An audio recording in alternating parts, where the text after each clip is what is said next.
La zona cero.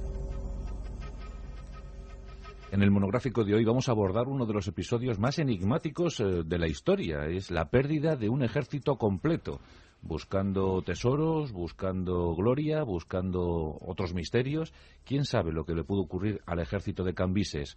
Famoso, ¿verdad? Seguro que a muchos de vosotros os suena. Os propongo, por tanto, que en compañía de dos exploradores fantásticos, Carlos Canales y Jesús Callejo, viajemos rumbo al desierto, vámonos a Egipto para ver qué pasó con este ejército perdido y dónde podemos encontrar los huesecillos, aunque poco quedará. ¿Qué tal, mi querido Jesús Callejo? Buenas noches. ¿Qué tal? Muy buenas noches. Es que cuando se pierde un ejército se debe perder al completo, si no, eso no luce. Sí, pues es lo que ocurrió. Se perdió, pero bien perdido, ¿no? Claro. Y se ha buscado. Fíjate, es uno de los episodios que más leyendas ha generado. De hecho, se ha pensado que siempre había sido una leyenda, ¿no? Ese famoso ejército perdido de Cambises. Bueno, pues de hace unos años para acá, esa leyenda deja de ser tal porque se han empezado a encontrar esos huesecillos que hablaba hasta el principio, ya mondos y lirondos, pero se piensa, no solo por los huesos, evidentemente, porque se ha perdido mucha más gente y más ejércitos, que luego comentaremos, pero por el tipo de ajuar que se está encontrando, todo indica de que a lo mejor no era una leyenda. El ejército de Cambises. ¿Qué tal, Carlos Canales? Buenas noches.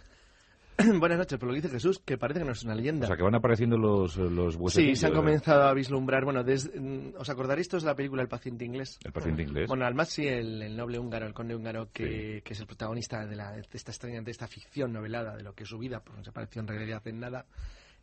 Cuando realizó las investigaciones en la zona del oasis de Siva en los años 20 y 30 del siglo XX, encontró una cosa muy interesante, que son unos ladrillos de piedra, unos hitos de piedra, unas marcas que se llaman alamat, que parecían haber marcado, es decir, parecían marcar la ruta de un ejército persa en campaña, una especie como de mojones.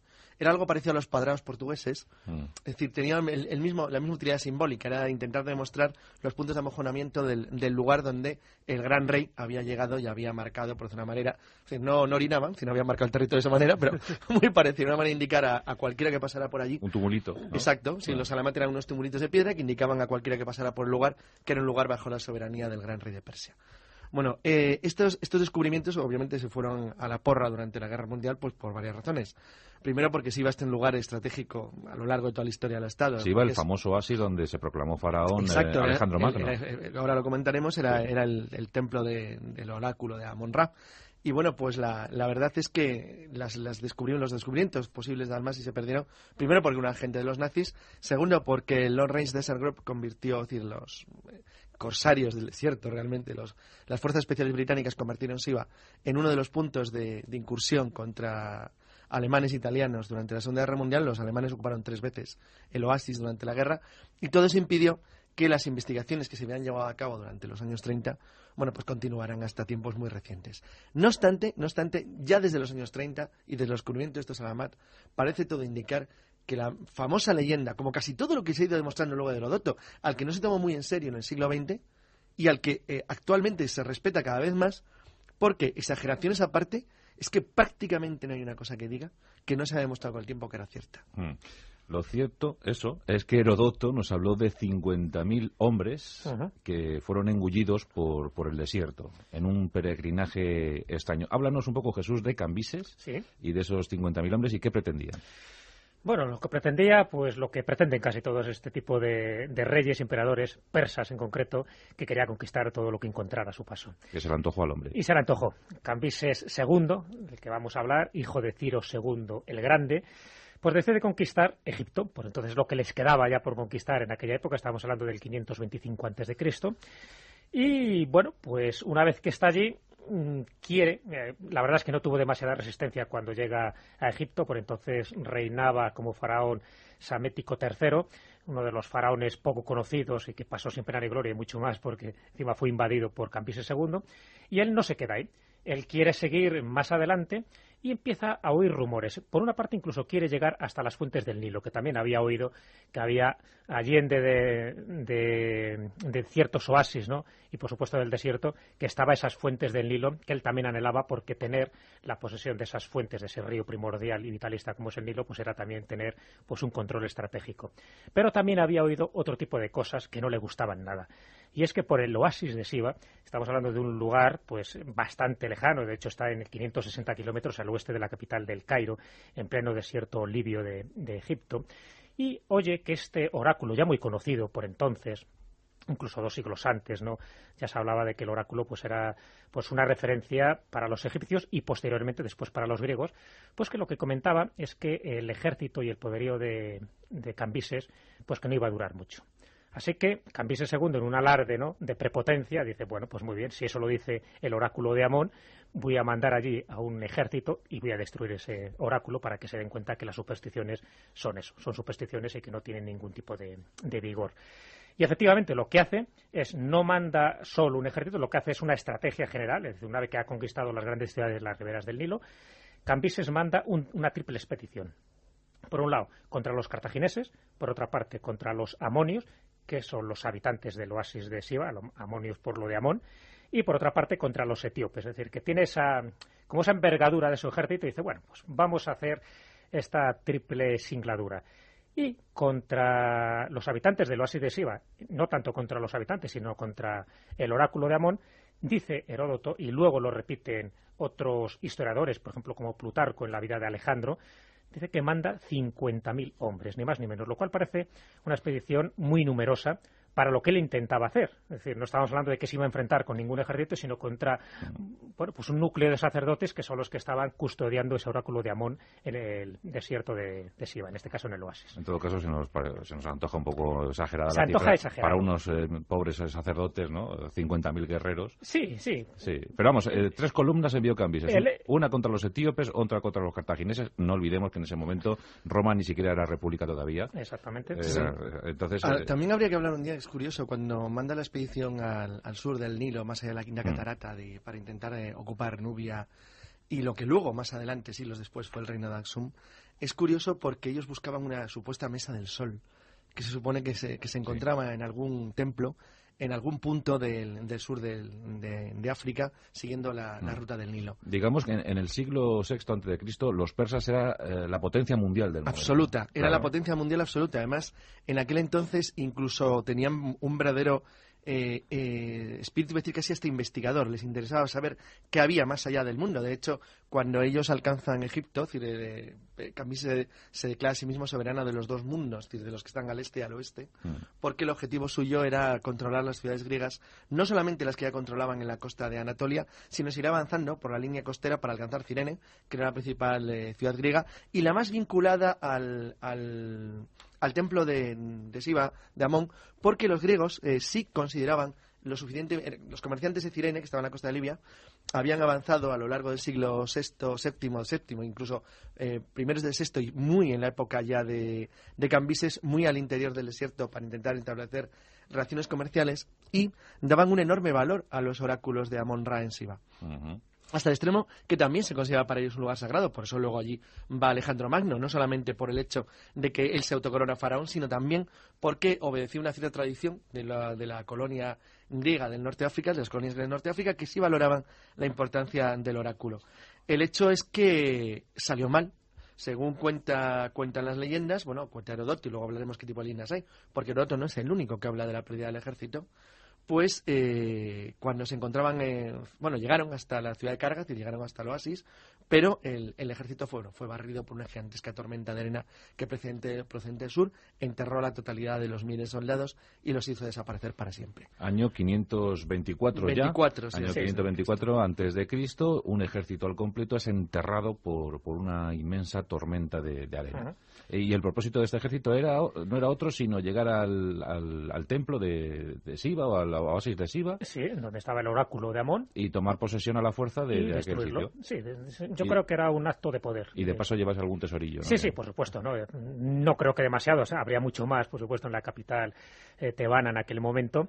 Pero yo creo que fue ese acto de intentar acallar que el oráculo de Amón no era tan infalible como decían, porque hasta ese momento es verdad que siempre se había considerado el oráculo de Amón como infalible, se consideraba todas sus respuestas inamovibles, y después es verdad que con lo poco que sabemos un poco de aquel periodo histórico se cumplían estos vaticinios, incluso el que ocurre en el año 331, cuando Alejandro Magno es reconocido por esta divinidad egipcia como el sucesor de los persas en el trono de las 2 tierras, es reconocido como faraón. Es decir, ahí también acierta, y también acierta que esto es lo curioso, pero eso es la pirueta que da en la historia, en este caso que estábamos contando de Cambises, también acierta con esa maldición que a él le cae precisamente por intentar destruir al dios Amón.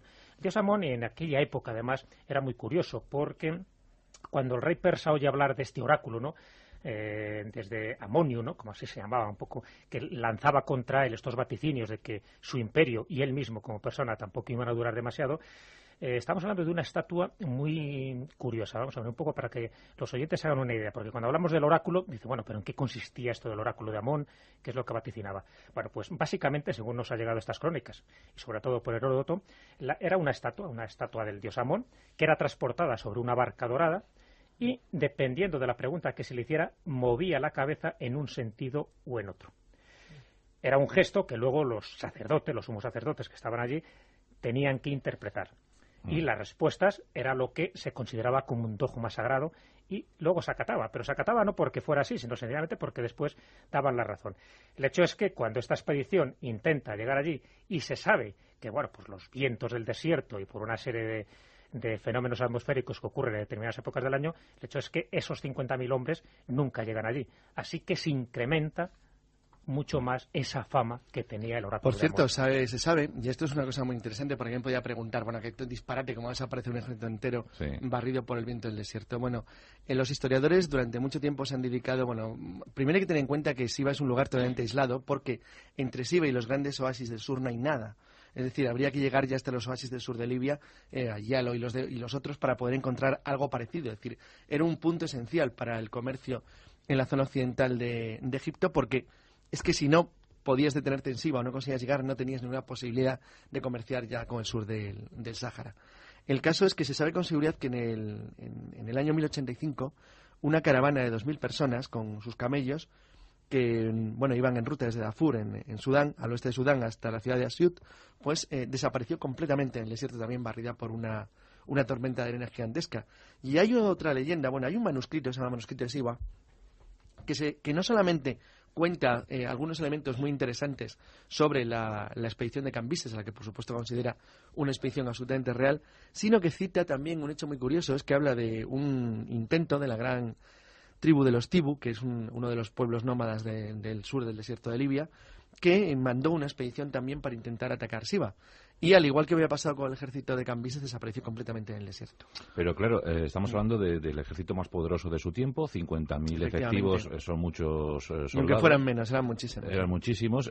Carlos, ¿cómo se pertrechaba un ejército persa de carros, avituallamiento? Claro, lo que todo el mundo... Eso es una cosa claro, inmensa, además, bueno, que 50.000 no eran, es seguro, que no eran 50.000. Claro. Pero también hay una cosa que se olvida habitualmente, y es que el problema de mantener un ejército no es mantener ejército, es que los caballos comen, las personas comen, no tienen necesidades, necesitan agua y estás en un desierto. Claro. Efectivamente, nadie hace esas locuras. La estrategia de tiempo muy, muy antiguo tiene en cuenta las necesidades de supervivencia en campaña. Es decir, el con qué alimentar el ganado, es decir, el forraje, la comida, la bebida, el agua, los lugares donde tú te puedas abastecer, incluso elementos complementarios que tú puedes necesitar, madera, hierro, es decir, materiales. Bueno, obviamente cuando un ejército se adentraba en el desierto, no solamente le pone Cambises, los persas tenían una enorme experiencia en la guerra antigua en el desierto, entre otras cosas por su propia frontera oriental. Es decir, sabían perfectamente dónde estaban y lo que hacían. Y hay tormentas de arena exactamente igual de tremendas en algunas zonas del este de Irán y de Afganistán como las que se pudieran encontrar en Egipto.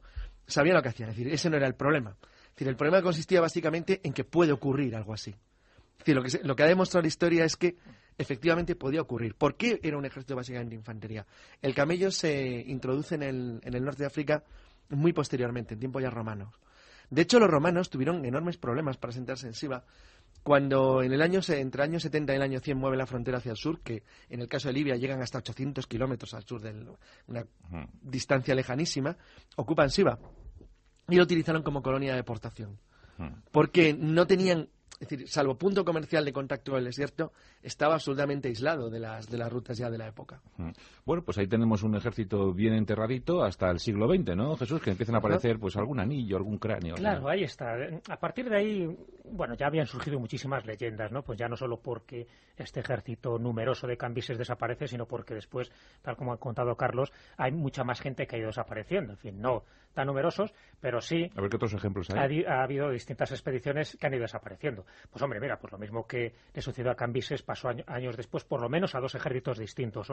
Uno, el primero era una tropa que salió del lugar, bueno, de la parte norte con el fin de contrarrestar pues una acción de los invasores musulmanes, y al final tampoco llegan a su sitio, y lo mismo que les ocurrió al ejército de Cambises, desaparece. No se sabe el número de efectivos, pero estaríamos hablando de unos cuantos miles de personas. Como alguna legión romana, ¿no? Como alguna legión romana, en fin, las famosas legiones perdidas de Roma, ¿no? De la que hablamos en el libro Enigma.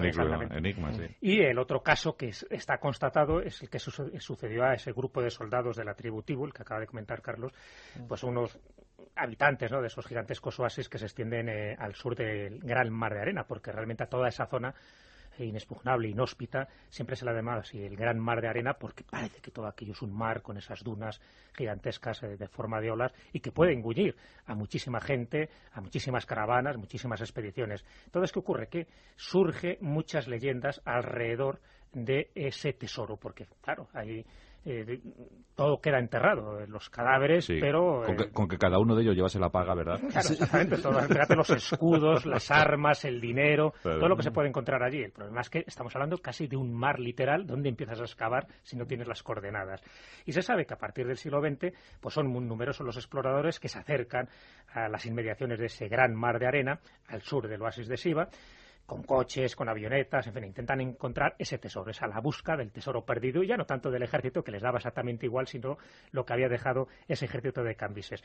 El conde Almasi es uno de ellos, es decir, en definitiva, va buscando con inquietudes arqueológicas, pero también con una serie de inquietudes climatísticas, es el que más cerca está de encontrar ese tesoro, pero todo da un giro monumental hace unos pocos años, en el 2001. En el 2001, un grupo de geólogos de la Universidad de Helwan son los que, bueno, mientras están buscando bolsas de petróleo en aquella zona, son los que encuentran los restos del ejército de Cambises II. ¿Y por qué? Porque claro, estamos diciendo que ha desaparecido tanta gente engullida por las arenas, ¿por qué tiene que ser el ejército de Cambises y no cualquier otro ejército o cualquier otra caravana, otra expedición? Ahí se están basando ni más ni menos en los fragmentos textiles que se han conservado perfectamente. Sí, se encuentra la ropa perfecta. Claro. Los trozos de metal de las armas antiguas, son metales y armas persas, numerosos restos humanos, por supuesto, ¿no? Pero ya no tanto por los restos humanos, sino por todo el ajuar que llevan esos restos humanos. En fin, el hecho es que este hallazgo de este equipo geológico de la Universidad de Helwan, pues, y además comandado por Mohamed Al-Saghir, del Consejo Superior para las Antigüedades de Egipto, es el que ha empezado a dar a entender un poco a toda la comunidad científica y geológica que no nos estamos encontrando ante una leyenda, sino que realmente hay algo más en serio. El problema es por el lugar, es un lugar inhóspito donde hacer una buena excavación arqueológica no es tan fácil como podemos suponer. Sí, porque primero hay una enorme cantidad de arena y eso además cambia el paisaje prácticamente a diario. De hecho, Almasi ya decía que era el Kibli, probablemente lo que había acabado con la expedición de Cambises. Son ráfagas de viento muy fuertes, con arena que además viene acompañada de una especie de oleada de calor enorme. Eso lo llamaban los egipcios antiguos el aliento destructivo del dios Amón. Y claro, probablemente lo que ocurrió es que aparte de la gigantesca tormenta de arena hubo probablemente algo de pánico, tal vez motivado por algún tipo pues de creencia, lo sobrenatural, algo así. ¿Y a cuántos kilómetros se quedaron del objetivo? No, ellos llegaron a Siva, ¿eh? Llegaron a Siva porque llegaron. Sí, el propio Herodote habla de la llegada a Kandahar, es decir, es posible que llegaran a carga, que llegaran hasta el oasis como tal. No, la cuestión es que en cualquier caso el ejército desapareció. Entonces, el problema de la zona que lo han encontrado está un poco al sureste, es decir, pero bueno, es una zona de prospección geológica, es decir, no tiene que decir que necesariamente el ejército desapareciera en un mismo punto. Podría haber desaparecido probablemente, si además tiene razón Almasi, dado las marcas que fueron encontrando los Alamat, si los Alamat fueron colocados como puntos de mojón o fueron dejando pequeñas unidades o dejaron o ampliaron incluso el radio de búsqueda o exploración, es probable que el ejército fuera dispersado en un radio de kilómetros y kilómetros, con lo cual es enormemente difícil buscar. Lo que pasa es que, claro, ya el hecho de haber interpretado como antigüedad persa o como material persa algunos de los elementos de lo que han encontrado los geólogos, te encuentran que no eran historiadores ni arqueólogos, que buscaban petróleo, no buscaban ejército de Cambises, pues no deja de ser curioso. Después, cuando se termine el análisis de los cráneos encontrados, que es bastante fácil intentar determinar la procedencia, sobre todo si son varios, y hay un grupo lo que está intentando buscar es si corresponde a persas. Tú sabes que el imperio persa era gigantesco, podía ser gente de cualquier lugar del mundo. Pero combatían por unidades nacionales. de manera que en el momento que pudieras encontrar una o un bloque que se alejara, podían ser egipcios perfectamente, pero que se alejara de esa zona, por ejemplo, gente del norte de Irán, que tuvieran rasgos en los cráneos o algún elemento que pudiera identificar algo, pues desde luego ya está hecho. Ya se habría encontrado la zona de buscar y ahí sería ponerse a ello. Bueno, aún así es sumamente difícil. ¿Y queda en Libia o queda en Egipto? Está en Egipto. Está en Egipto. O sea, es egipcio. Sí, lo que sería lo que llaman el desierto libio de Egipto, ¿no? Porque ya queda bastante alejado, por supuesto, de lo que es la capital actual, ¿no?, del Cairo, pero quedaría en Egipto. Y un poco como colofón de toda esta historia, porque bueno, todo tiene su moraleja, ¿no? De hecho, ha sido objeto de un argumento de novela histórica, ¿no?, por parte de un periodista, un escritor inglés británico, que es Paul Sussman, que ha escrito no hace demasiado tiempo El enigma Cambises, donde él intenta, bueno, pues con una recreación novelesca... Iba a decir, ¿cómo no? ¿Cómo no, verdad? Pues intenta dar un poco de luz a todo lo que le pudo haber pasado a este ejército de Cambises. Lo que pasa es que él sitúa la acción, o por lo menos la pérdida de estas 50.000 hombres, en el 532 a.C. No sé muy bien por qué, ya digo, porque ni Heródoto ni Plutarco siempre fijan esa fecha. Pues caramba, porque es el enigma Cambises. Sí, es el enigma Cambises. Sí, hay que reconocer que es un lugar misterioso y jorobado para vivir, ¿eh? Estaba acordándome que, por ejemplo, la antigua fortaleza medieval, que la construyó en el siglo XIII, con el Kersef, que son una especie de ladrillos de tierra, de tierra, sal y yeso, que bueno, son bastante sólidos, eso lo barrió una tormenta gigantesca de lluvia en el año 1926. Sí, las magnitudes que se mueven en algunos puntos del planeta, ¿verdad? Se nos escapan. Bueno, pues el ejército de Cambises, que parece ser, ya se ha localizado hace tan solo 6 años en un punto cercano al antiguo santuario de Siva. Pues qué maravilla, ahora tenemos la posibilidad de traer en contacto, y además de una forma colosal, con un ejército, unos vestigios del pasado asombrosos. Así que vamos a celebrarlo porque el siglo VI y el V, esos 2 siglos, se me antojan esenciales en la cronología humana. Sí. La verdad es que ocurrieron cosas muy interesantes, así que toma. Estoy de acuerdo. Toma, Carlos, para ti esta imagen de Zoroastro, ¿eh? Ay, qué bonito. Estos dioses del fuego. Que ves que se va marchando a la India, lentamente, en el exilio. Y toma, para ti, Jesús, a ver. Toma, esta es una reproducción exacta del templo de Siva, con el oasis, las palmeritas, tal, y aquí el oráculo. Se mueve la cabeza.